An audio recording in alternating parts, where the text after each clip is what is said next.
मेरे पति काम के सिलसिले से बाहर गए तो कहने लगे आज मेरे पागल भाई को अपने कमरे में सुला लेना, क्योंकि वह अकेला बहुत डरता है। मैंने उसे बच्चा समझकर अपने कमरे में सुला लिया, और जिसे मैं बच्चा और पागल समझकर अपने कमरे में सुला लिया था, उसने मेरे साथ मेरी बर्बादी का जिम्मेदार कोई और नहीं बल्कि मैं खुद हूँ। मुझे लोगों की परख नहीं थी और इसीलिए मैंने अपनी ज़िंदगी में इतना बड़ा धोखा खाया कि पछतावे के सिवा कुछ और हाथ ना आया। मेरा नाम रागिनी था और मेरी शादी 20 साल की उम्र में अंकित के साथ हो गई। यह अरेंज मैरिज थी, लेकिन शादी से पहले ही अंकित मेरे खूबसूरती के दीवाने हो गए थे, और यह बात मुझे अंकित ने शादी के रात ही बताई थी। हमारी शादी बहुत धूमधाम से नहीं हुई थी, लेकिन मेरे माँ बाप ने मुझे हर वह चीज़ दी थी जो हर माँ बाप अपनी बेटी को देते हैं। मैं 3 बेटों के बाद उनकी इकलौती बेटी थी। जिस दिन मैं शादी करके अपने पति अंकित के घर में दाखिल हुई थी, एक लड़का भागता हुआ आया और मेरा हाथ पकड़ लिया। मेरी प्यारी दुल्हन आ गई, मेरी प्यारी दुल्हन आ गई। उसके आवाज़ से सारा घर गूंजने लगा था। मैंने परेशानी के आलम में अंकित की तरफ देखा। मैं नहीं जानती थी कि वह लड़का कौन था जिसने बड़ी बेबाकी से मेरे ही पति के सामने मेरा ही हाथ पकड़ लिया था। उम्र में तो 17-18 साल का लड़का था, लेकिन उसकी हरकतें बिल्कुल पागलों जैसी मालूम हो रही थी। मेरे पति अंकित ने बताया कि ये उनका छोटा भाई श्यामू था, जो बिल्कुल बच्चों की तरह, और मैं भी उसे छोटे बच्चों की तरह ही प्यार करता हूँ, क्योंकि श्यामू को मोहब्बत और तवज्जो की ज़रूरत है। श्यामू के बारे में मैं जानकर हैरान रह गई, क्योंकि शादी से पहले उसके बारे में मुझे कुछ नहीं मालूम था। ना ही कभी मेरे ससुराल वालों ने श्यामू के बारे में जिक्र किया था, ना ही मेरे घर वालों को इस बारे में कोई इल्म था। अंकित ने शादी के ही रात मुझे बताया कि उनके पापा के इंतकाल के बाद श्यामू अपना ज़हनी तवज्जो खो बैठा है और बाप की मौत का सदमा बर्दाश्त न कर पाया और पागल हो गया। अंकित के घर वालों ने श्यामू के बारे में इसलिए नहीं बताया क्योंकि वह लोग श्यामू को इस दुनिया की नज़रों से छुपाकर घर पर रखते थे। अंकित की बात सुनकर मैं मुतमईन हो गई।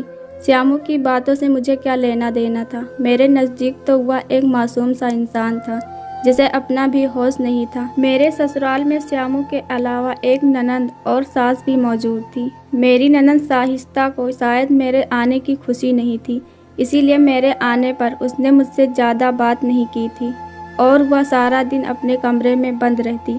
कभी कदार मैं उसके कमरे में जाती तो वह सीधे तरीके से मुझसे बात भी नहीं करती। ना ही मैंने कभी उसे अपने साथ और ना ही अंकित से बात करते देखा था। श्यामू की सारी जिम्मेदारियां मेरी सास खुद ही उठा रखी थी।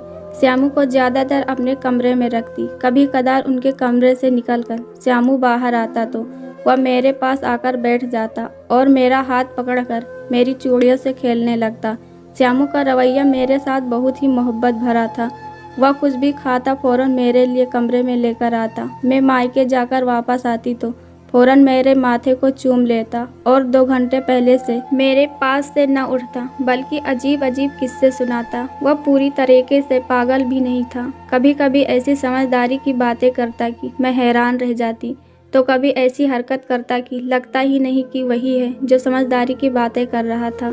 अपने शादी के 1 हफ्ते बाद मैं अपने मायके 4 दिन के लिए रहने गई तो श्यामू मेरा हाथ पकड़कर जोर जोर से रोने लगा। प्यारी दुल्हन, मैं आपके बगैर नहीं रह सकता। उसकी बात सुनकर मुझे उस पर बहुत प्यार आ गया। वह बिल्कुल मेरे छोटे भाई आदि के जैसा था। श्यामू के खातिर मैं 2 दिन में ही अपने मायके से वापस चली आई। मेरे जल्दी लौटकर आने पर वह इस कदर खुश हुआ कि तालियां बजा बजा कर खुशी का इजहार करने लगा। अपने मम्मी से कहकर उसने मेरे लिए ज़बरदस्ती पुलाव पकवाया और खुद भी मेरे ही हाथों से खाया। साहिस्ता को खाना भी अपने ही कमरे में खाती थी। शुरू में तो श्यामू की बचकाना अंदाज से मैं भी खूब लुत्फ अंदाज होती, लेकिन जैसे जैसे वक्त गुजर रहा था मुझे श्यामू की हरकतें कुछ अजीब सी लग रही थी। जैसे ही अंकित और मैं रात को कमरे में आते, वह मेरे साथ कमरे में आ जाता और अंकित के साथ सोने के लिए बैठा रहता। अक्सर भागता हुआ आता और मेरे गले से लग जाता। मुझे अजीब सा लगता कि ज़हनी तौर पर वह बच्चा ही सही, लेकिन जिस्मानी तौर पर वह 18 साल का था। वह कसकर मुझे अपने बाजुओं में पकड़ता तो मेरी सांस फूलने लगती। उसकी गुर्बत मुझे बर्दाश्त नहीं होती। मेरी सास अक्सर उसे डांट कर मना करती, लेकिन श्यामू तो जोर जोर से हंसने लगता। अंकित आजकल ऑफिस से अक्सर लेट आते और श्यामू उस वक्त ज़्यादातर मेरे कमरे में ही बैठा रहता। श्यामू की मौजूदगी में मैं खुद को बहुत अनकंफर्टेबल महसूस करती और उसके जाने तक आराम से बैठी रहती। श्यामू अजीब अजीब तरह के सवाल करता और मैं शर्म से पानी पानी हो जाती। एक दिन मैं वॉशरूम में नहाने के लिए गई तो मुझे ऐसा महसूस हुआ कि जैसे कोई मुझे देख रहा हो। जैसे ही मैंने नहाकर दरवाज़ा खोला तो मेरी जान निकल गई। श्यामू चाबी वाले सुराख से झांक रहा था। मैंने गुस्से में पूछा कि तुम यहाँ क्या कर रहे हो। श्यामू मेरे सवाल का जवाब दिए बगैर मेरे कमरे में भाग गया। मेरी समझ में नहीं आया कि इस बारे में मैं किससे बात करूं, मैं किसी से क्या कहती। वह तो पागल था, सब मेरे ही किरदार पर उंगलियां उठाते। मैं खामोश हो गई। ससुराल में तो एक एक कदम फूंक कर रखना पड़ता है। ऐसे में श्यामू के बारे में बात करके अपने पति के दिल से उतरना नहीं चाहती थी और ना ही अपने सास की नज़रों में गिरना चाहती थी, क्योंकि श्यामू सबका ही लाडला था और सबसे बढ़कर उसका ज़हनी तजावन ही ठीक नहीं था। अगर वह कोई ऐसी हरकत करता भी तो सब यही कहते कि वह पागल है। मैं भी जानती थी कि वह मासूम सा बेअकल इंसान है और फिर भी मुझे झिझक महसूस होती। मैंने खुद ही उसे प्यार से समझा दिया कि वह आइंदा ऐसी कोई हरकत ना करे। श्यामू को फौरन मुझसे वादा कर लिया था कि अब वह ऐसा हरकत नहीं करेगा। उसकी यही बात सबसे अच्छी थी कि मैं उसे जिस काम के लिए मना करती वह फौरन उसे मान लेता। मेरी सास भी अक्सर मुझसे यही बात कहती कि तुमने तो बड़ी आसानी से श्यामू को काबू में कर लिया, वरना वह किसी की भी बात नहीं सुनता। श्यामू का सारा वक्त मेरे साथ ही गुजरने लगा था। मैं जब भी नहा धोकर तैयार होती या घर के कामों में मसरूफ होती तो श्यामू की नज़र मुझ पर जमी रहती। वह मुझे अभी तक प्यारी दुल्हन कहकर पुकारता था। कभी कभी मुझे उसकी नज़र अपने जिस्म के आर पार होती नज़र आती। एक दिन मैं किचन में काम कर रही थी। वह पीछे से आया और मेरा दुपट्टा खींच लिया। मेरा दुपट्टा उसके हाथों में था और मैं बिना दुपट्टे की खड़ी थी।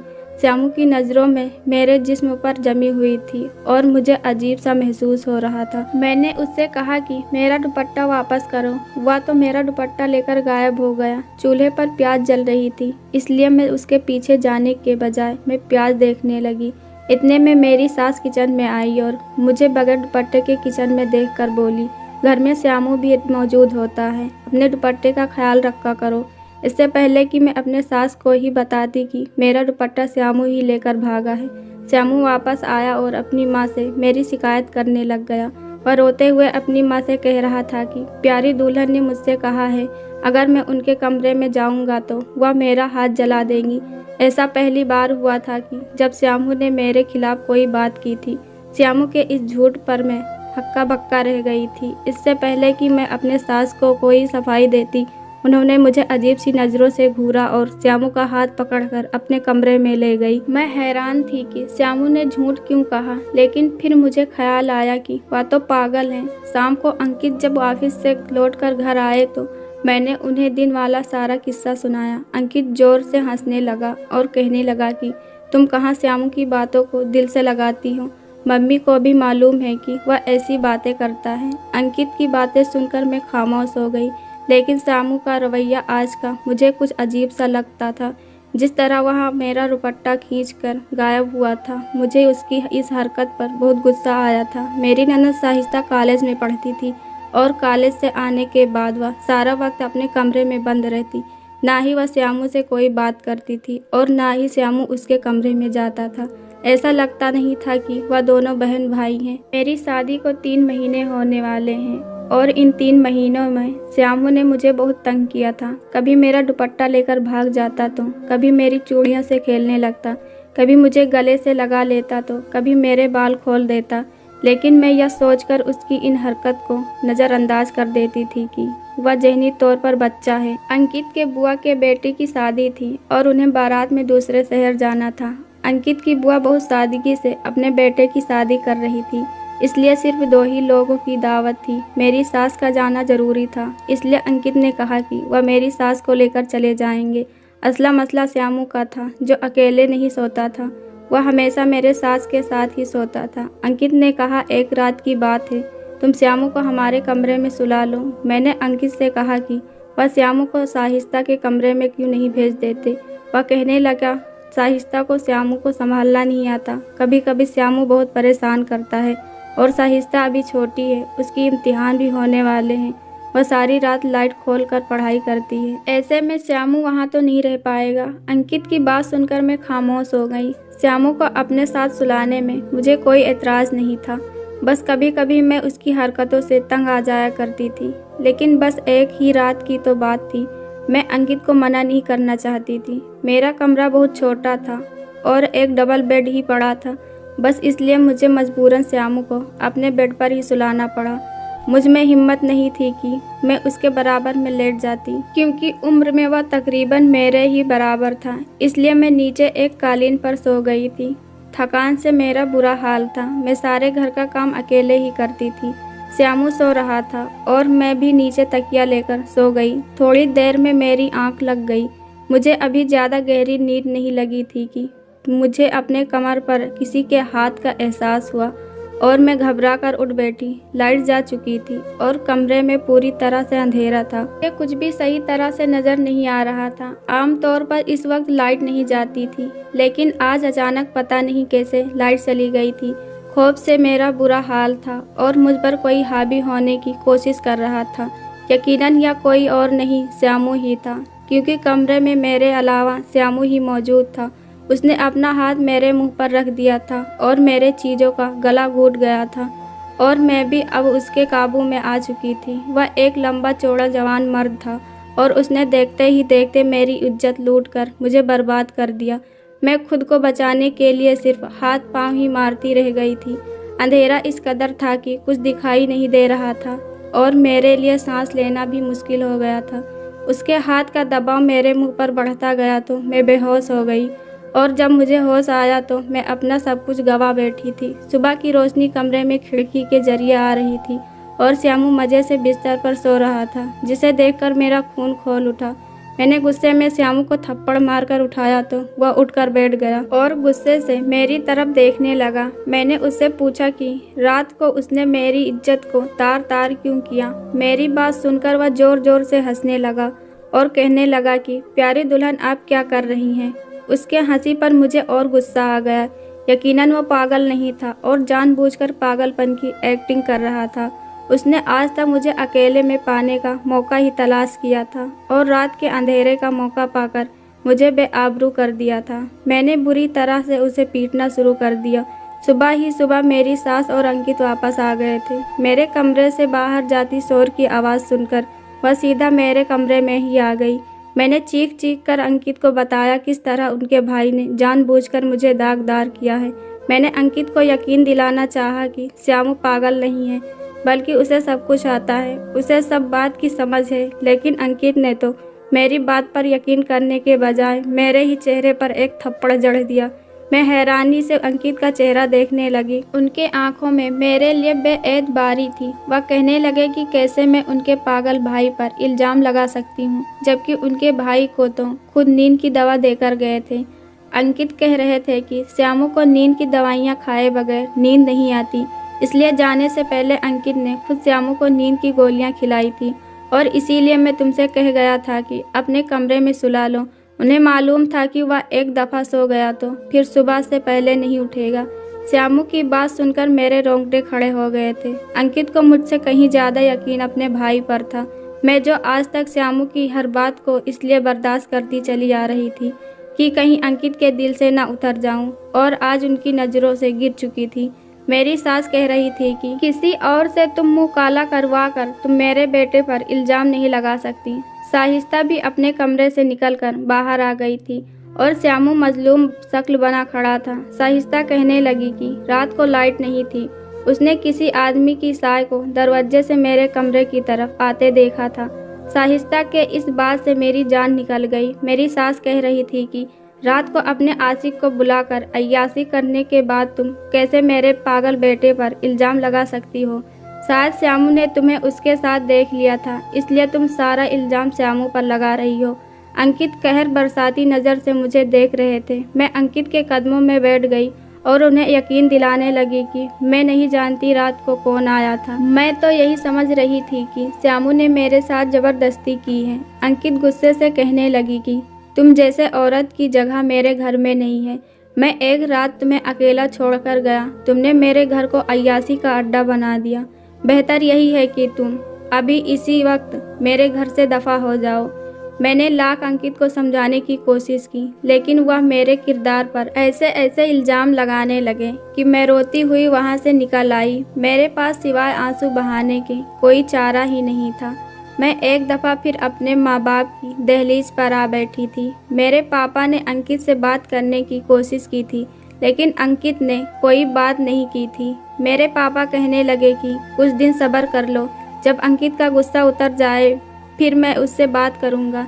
यकीनन उसे भी सही और गलत का फ़र्क आ जाएगा, मगर मैं जानती थी कि अंकित को मुझ पर कभी भी यकीन नहीं आएगा। दिन बहुत सुस्ती से गुजर रहे थे। मुझे अपने घर आए 15 दिन हो गए थे, लेकिन अंकित ने पलट कर भी एक दफ़ा मेरी खबर नहीं ली।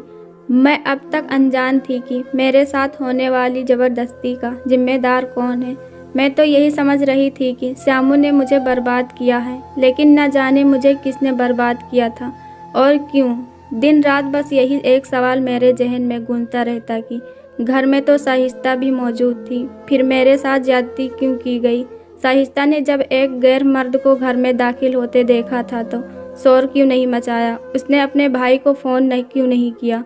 उसने पुलिस को क्यों नहीं बुलाया। उसने पास पड़ोस से मदद क्यों नहीं मांगी। मैं बस इसी किस्म के सवालों में अटक गई थी। 1 महीने बाद अंकित कर मेरी दहलीज पर खड़े हुए और मैं जानती थी कि मेरी बर्बादी का वक्त आ गया है।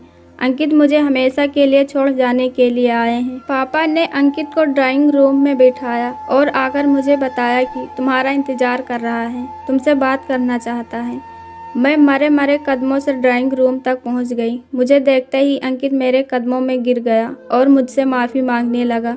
मैं हैरान रह गई थी कि मुझे यह समझ नहीं आ रहा था कि अंकित तलाक देने के लिए आया है, लेकिन वह तो रो रो कर अपनी गलती की माफ़ी मांग रहा था। अंकित ने आहिस्ता आहिस्ता मुझ पर ऐसा सच का पर्दा उठाया जिसे सुनकर मैं तो दंग रह गई। श्यामू और अंकित दोनों सौतेले भाई थे और अंकित के पापा मरने से पहले अपनी सारी जायदाद अंकित के नाम कर गए थे, क्योंकि साहिस्ता और श्यामू मेरी सास के पहले पति के लड़के थे और बाप के इंतकाल पर श्यामू ने पागल होने का नाटक किया, लेकिन दरअसल वह पागल नहीं हुआ था। लेकिन अंकित इस बात से अनजान था। श्यामू हमेशा से अंकित के पिता के करीब रहा और इसीलिए अंकित को लगा कि शायद उसे शहीद सदमा पहुंचा है। श्यामू को नहीं पढ़ाई करनी थी और ना ही कोई कामकाज, इसलिए उसने सोचा कि क्यों ना वह पागल बनकर अय्याशी की जिंदगी गुजारे। मेरी सास, श्यामू और साहिस्ता सब अंकित के सौतेले थे, लेकिन अंकित ने उन्हें हमेशा सगे रिश्तों की अहमियत दी। श्यामू जैसे जैसे भी जवान हो रहा था, उसके दिल में भी जज्बात पैदा हो रहे थे, लेकिन वह पागलपन का ड्रामा करके बुरी तरह फंस चुका था। श्यामू ने उससे पहले भी अपने मामू की लड़की के साथ ज्यादती की थी, लेकिन श्यामू की मां ने उस वक्त भी उसका गुनाह छिपा लिया था। साहिस्ता भी इसलिए हर वक्त अपने कमरे में बंद रहती, क्योंकि उसे भी श्यामू से खौफ आता था। जिस दिन मेरी सास ने मुझे बगैर दुपट्टे के देखा था, उस दिन इसलिए वह गुस्सा हुई थी क्योंकि उन्हें मालूम था कि उनके बेटे की नज़र ठीक नहीं है। जिस दिन श्यामू मेरे गले लगा था, उस दिन भी वह इसलिए गुस्सा हुई थी क्योंकि उन्हें अपने बेटे की फितरत का अंदाजा था। अंकित की नज़रों में श्यामू बाकायदा दवाई खाता था और नींद की दवाई खाकर सो जाता था, इसलिए उस रात अंकित ने नींद की दवा समझकर खिला दी, बल्कि वह नींद की दवा नहीं, ताकत की दवा थी।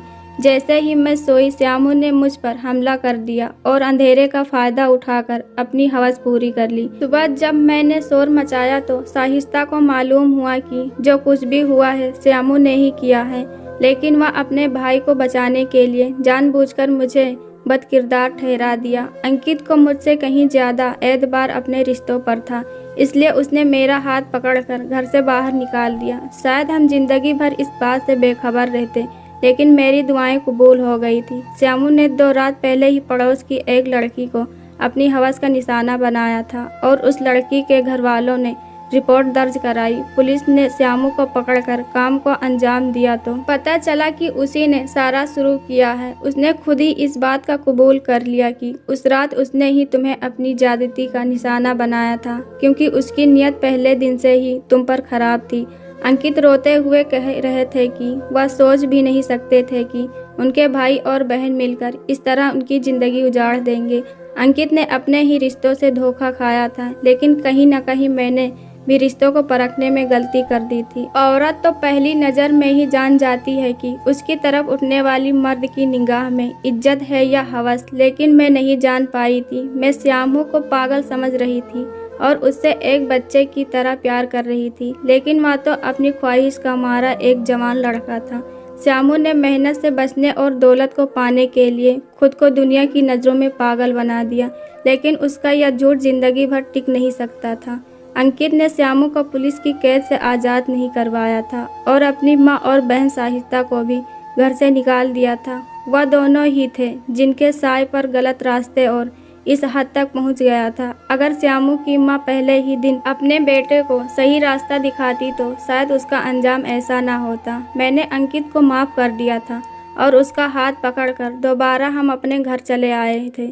जुल्म अपने अंजाम को पहुंच गया था। कभी कभी हम रिश्तों को परखने में गलती कर देते हैं और यह गलती बहुत भारी पड़ती है। दोस्तों, हमारी वीडियो अच्छी लगे तो लाइक, कमेंट और चैनल को सब्सक्राइब करो। हम ऐसी वीडियो आपके लिए लाते रहेंगे। धन्यवाद।